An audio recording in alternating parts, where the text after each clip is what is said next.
ইংরেজি সাহিত্যে পিএইচডি শুনলেই তো মনে হয় ও আচ্ছা, মানে তো প্রফেসর হওয়া, তাই না? কিন্তু ব্যাপারটা কি আসলেই শুধু এটুকুই? চলুন আজকে একটু তলিয়ে দেখা যাক এই ডিগ্রিটা আসলে কি, আর এর মাধ্যমে কি কি দরজা খুলতে পারে। তো প্রথমেই আসা যাক ওই সবচেয়ে বড় প্রশ্নটাতে, অধ্যাপক হওয়া নাকি এর বাইরেও কিছু আছে? প্রায় সবাই ধরে নেয় যে ইংরেজি সাহিত্যে পিএইচডি মানেই সোজা ক্লাসরুমে। কিন্তু বাস্তবতা কি সত্যিই এতটা সাদামাটা? আসুন এই ধারণাটাকে একটু ভেঙে চুরে দেখি। এই ডিগ্রির ভেতরে আসলে কি আছে? এটা কিন্তু শুধু গাদা গাদা বই পড়া নয়, একদমই না। বরং এটা হলো কিভাবে চিন্তা করতে হয়, কিভাবে একটা বিষয়কে নানা দিক থেকে দেখতে হয়, তারই এক গভীর প্রশিক্ষণ। মানে সহজ করে বললে এই ডিগ্রির মূল উদ্দেশ্যই হল আপনাকে একজন দক্ষ গবেষক আর তীক্ষ্ণ চিন্তার মানুষ হিসাবে তৈরি করা। কিভাবে স্বাধীনভাবে একটা বিষয় তহকিক করতে হয়, কিভাবে একটা লেখাকে খুঁটিয়ে দেখতে হয়, এই সমালোচনামূলক দৃষ্টিভঙ্গিটাই এখানে আসল। আর এই ট্রেনিংটা কিন্তু বিশাল একটা ব্যাপার।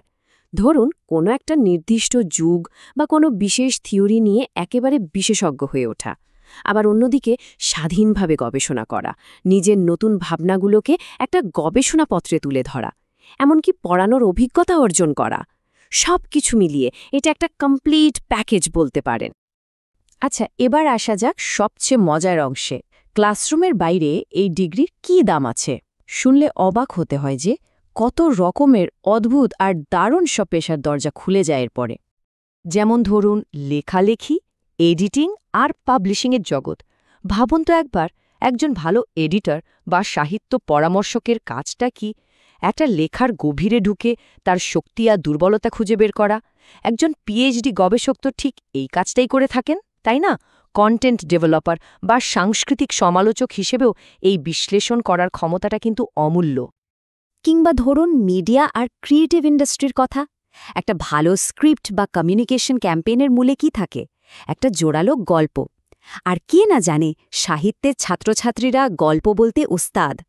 চরিত্র বোঝা, গল্পের বাঁধনি তৈরি করা, এই দক্ষতাগুলোই তো একজন চিত্রনাট্যকার বা কমিউনিকেশন স্পেশালিস্টের জন্য জরুরি। শুধু তাই না, সরকারি আর পাবলিক সেক্টরেও কিন্তু এর চাহিদা আছে।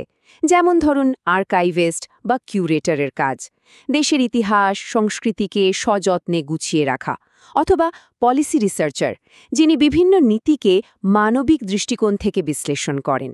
এসব ক্ষেত্রেও কিন্তু এই গভীর জ্ঞান আর গবেষণার দক্ষতাটা ভীষণ কাজে দেয়। দেখুন, এই ছবিটাই যেন সবটা বলে দিচ্ছে। পথটা শুধু একদিকে নয়, অনেক দিকে খোলা। জগৎটা শুধু ক্লাসরুমের ভেতরে সীমাবদ্ধ নেই, বরং অনেক বড় আর বৈচিত্র্যময়। তাহলে ব্যাপারটা কি দাঁড়ালো? একদিকে যেমন আছে চিরাচরিত একাডেমিক পদ, বিশ্ববিদ্যালয়ের অধ্যাপক, গবেষক, ঠিক তার পাশাপাশিই রয়েছে ইন্ডাস্ট্রি আর পাবলিক সেক্টরের বিশাল এক জগৎ। Editor, script writer, policy researcher, কত কি! কিন্তু প্রশ্ন হল, এই এত রকমের কাজ করার জন্য প্রয়োজনীয় দক্ষতাগুলো আসে কোথা থেকে? এখানেই আসছে এই ডিগ্রির আসল জাদু। চলুন দেখি কি কি ট্রান্সফারেবল স্কিল বা টুলকিট পাওয়া যায় এখান থেকে। এই যে দেখুন, ক্রিটিক্যাল থিঙ্কিং বা সমালোচনামূলক চিন্তাভাবনা, অ্যাডভান্স রিসার্চের ক্ষমতা, উঁচু মানের লেখালেখির দক্ষতা, আর যে কোনো জটিল বিষয়কে সহজভাবে বোঝানোর ক্ষমতা, এগুলো কিন্তু আজকের বাজারে হটকেক। যে কোনো ক্ষেত্রে এই স্কেলগুলো একজনকে বাকিদের চেয়ে কয়েক ধাপ এগিয়ে রাখে। তো সব শুনে টুনে সেই আসল প্রশ্নটাতে ফেরা যাক। এত বছর ধরে এত খেটে একটা পিএইচডি করা, এটা কি তাহলে ওয়ার্থ ইট, সার্থক? দেখুন, এর উত্তরটা হ্যাঁ বা নাতে দেয়া কঠিন। এটা নিঃসন্দেহে একটা অসাধারণ ইন্টেলেকচুয়াল জার্নি, যা আপনাকে ভাবনার দিক থেকে সমৃদ্ধ করবে আর অনেক নতুন পথের সন্ধান দেবে।